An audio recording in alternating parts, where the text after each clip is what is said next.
예, 안녕하세요. 선박저항 추진 3장 점성저항 예습 내용이고요. 우리가 지금 조파저항을 상당히 오랜 시간을 수업을 하고 있는데 사실 조파저항 내용이 좀 복잡한 부분도 있고 그래서 수업 내용이 좀 길어집니다.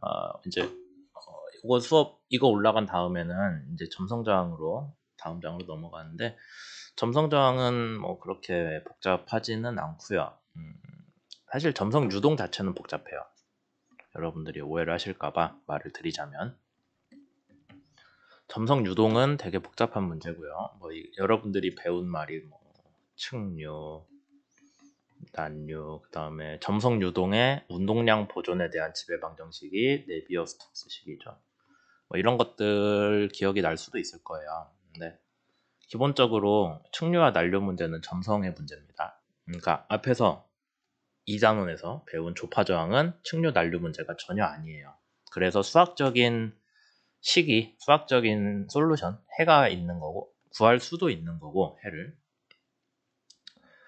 이 점성 유동에 대한 지배 방정식인 네비어-스톡스식은 점성 유동이 있는 네비어-스톡스식은 해가 아직까지는 없는 걸로 알려져 있어요. 그러니까 앞에서 조파저항은 여러분들이 해를 구하기 위해 노력을 하긴 했지만 어렵게 노력을 하긴 했지만 점성 유동은 좋은 소식입니다. 해가 없어요. 못 구해요, 해를. 그래서 구태여 수학까지 나오지는 않고요. 그냥 이런 식의 유동 현상이다라는 것만 여러분들이 이해를 하시고 그 다음에 그 결과는 옛날 사람들이 열심히 실험을 통해서 밝혀낸 그냥 경험식이라고 해야 되나? 경향? 그런 것들 위주로만 다룰 거예요. 그러니까 정확한 그 수식으로 이렇게 유도를 한다? 그런 거 없습니다. 좋은 소식이죠. 이제 점성저항에 대한 얘기를 좀 해보면은 3장에서 다룰 용어 중에 필수 용어는 우선 여러분들이 점성유동의 핵심인 뉴턴의 점성법칙이라는 거를 생각을 하셔야 돼요. 타우라는 거는 우리가 쉬어 스트레스라고 많이 씁니다. 스트레스는 단위가 힘을 면적으로 나눈 거죠. 네. 그래서 쉬어 스트레스는 우리가 일반적으로 얘기하는 압력은 이렇게 면의 수직으로 누르는 건데 그게 아니라 면의 수평으로 밀리는 힘이에요.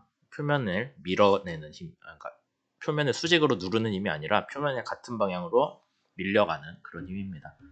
그 힘을 단위 면적으로 나눈 게 쉬어 스트레스고 걔 크기는 일반적인 유체에서 어떻게 나오냐? 여기가 바닥면이에요.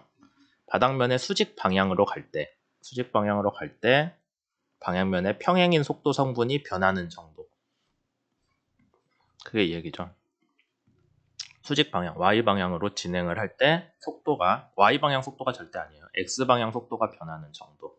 그래서 이걸 우리가 속도 9배라고 하죠. 그레디언트 항 중에 이런 게 이제 있는 겁니다.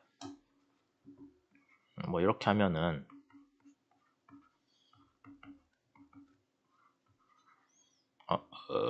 이게 맞겠죠? 그레디언트니까.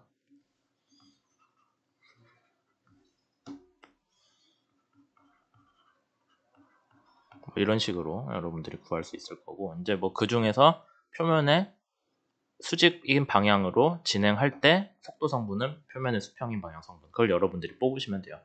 걔가 벽면에서 받는 쉬어 스트레스랑 비례한다라는 거죠. 그 비례 상수를 뮤라고 해서 걔를 우리가 점성계수라고 부르죠. 그러면 정확히 타우는 어디일 때냐? y가 0일 때 타우 값을 우리가 써야 됩니다. 그러니까 여기에요. 표면점. 그때 사실 실제로 속도 900 값이 최대거든요. 거기에다가 점성계수를 곱하면은 우리가 그 유체의 마찰력을 구할 수 있다라는 거 알 수 있습니다. 마찰 응력이라고도 여기 써놨는데 전단 응력이란 말이 좀 더 맞고요. 전단이라는 게 작용하는 방향이 쉬어 방향이라는 뜻이거든요. 근데 이게 물리 현상이 뭐냐라고 하면 마찰이니까 마찰 응력이라고 해도 되고 전단 응력이라고 해도 되는데 일반적으로는 전단 응력이란 말 더 많이 씁니다. 쉬어 스트레스라고 부르기 때문에. 어쨌든 그렇고요. 그 다음에 점성계수가 일정한 유체를 뉴토니안 플루이드라고 하는데 이 일정하다는 말이 온도에 따라 변하지 않는다 그런 얘기가 아니라 방향에 따라 일정하다라는 거예요. 그러니까 유체를 좀 여러분들이 받아들이기 힘들 수도 있는데 이 방향으로 전단이 발생할 때랑 뭐 이 방향으로 전단이 발생할 때랑 이 밀어내는 방향에 따라서 점성계수가 다른 유체들이 있거든요. 안에 뭐 불순물이 있다거나 뭐 등등 해가지고 그런 거는 뉴턴 유체가 아니라 논 뉴턴이언 플루이드라고 부르는 거고 우리는 다행히 방향에 따라 일정한 점성계수를 갖는 유체를 다룬다라는 거 알아두시면 되겠네요. 이제 우리 수업에서 본격적으로 다루는 부분은 아니고요. 그냥 점성 유체 관련해서 좀 더 설명을 드리자면은 그래서 어느 때 더 점성이 크냐 이렇게 속도 구배가 나오는 속도 프로파일이 나오는 유체랑 뭐 이런 식으로 나오는 유체랑 어떤 게 더 이제 속도 구배가 크냐 등등에 대해서 여러분들이 고민을 해볼 수가 있겠죠. 어떤 건 측류고 어떤 건 난류인지 이제 우리 수업에서 얘기를 할 거예요. 근데 사실 우리가 다루는 거 배는 레이놀드 수가 아주 크거든요. 레이놀드 수가 점성 계수를 배웠으니 레이놀드 수를 상세히 정의를 하자면은 뮤분의 로 VL이죠. 근데 뮤분의 로를 여기 뮤분의 로를 누라고 해서 동점성 계수로 정의를 새로 하잖아요. 그래서 VL이 되고 그러니까 배는 L이 엄청 크잖아요. 길이가 엄청 길고 V도 작진 않거든요.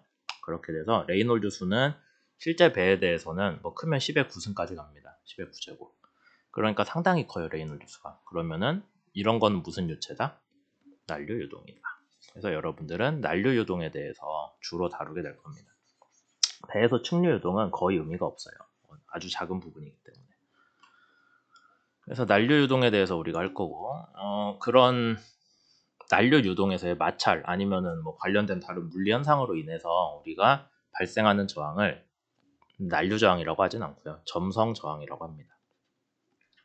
그러니까 유체가 점성이 있기 때문에 발생하는 저항이에요. 그럼 점성이 없어도 발생하는 저항은 점성이 없는 유체는 이상 유체잖아요.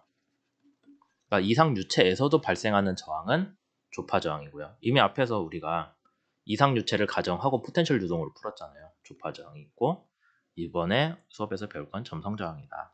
점성이 있기 때문에 발생하는 거고 그 중에서 일부는 마찰 저항이고요. 대부분은 마찰 저항이 있고 점성 압력 저항이라는 개념이 새로 나옵니다.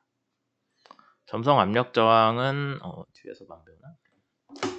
예, 점성 압력 저항은 뒤에서 설명하기로 하고 우선 마찰 저항은 그냥 여러분들이 생각하는 마찰이에요. 다만 물하고 배 표면하고의 마찰이 있을 수 있어? 라고 생각을 할 수 있는데 여기에서 보면은 점성으로 인해서 표면의 속도 구배가 나오는 걸 마찰이라고 한다 라고 우리가 얘기를 했죠. 그러니까 마찰 저항은 그냥 순전히 표면의 속도 전단 응력으로 인한 속도 구배에 그런 관련된 항이고요. 점성 압력 저항은 조금 복잡한데 우선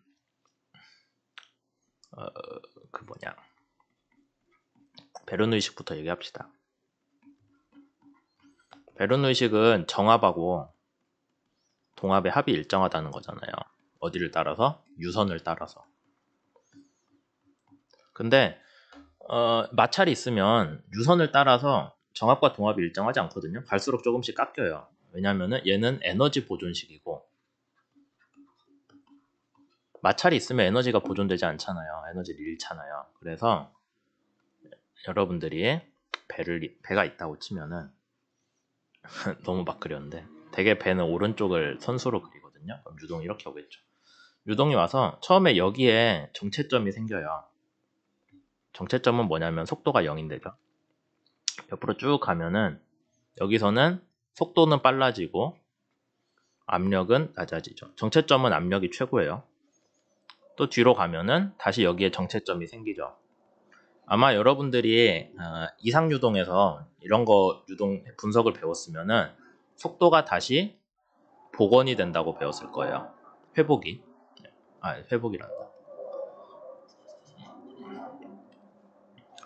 여기까지 와서 정체점에서는 속도가 다시 0이 되고 그 다음에 저 뒤로 가면 속도가 다시 회복이 되죠. 원래 오던 속도로 회복이 됩니다. 그래서 이상 유동에서는 얘한테 걸리는 힘이 0이잖아요. 왜냐하면 들어오고 나간 속도가 똑같으니까 영향을 안 준 걸로 보거든요. 근데 실제로는 마찰 때문에 영향이 있죠.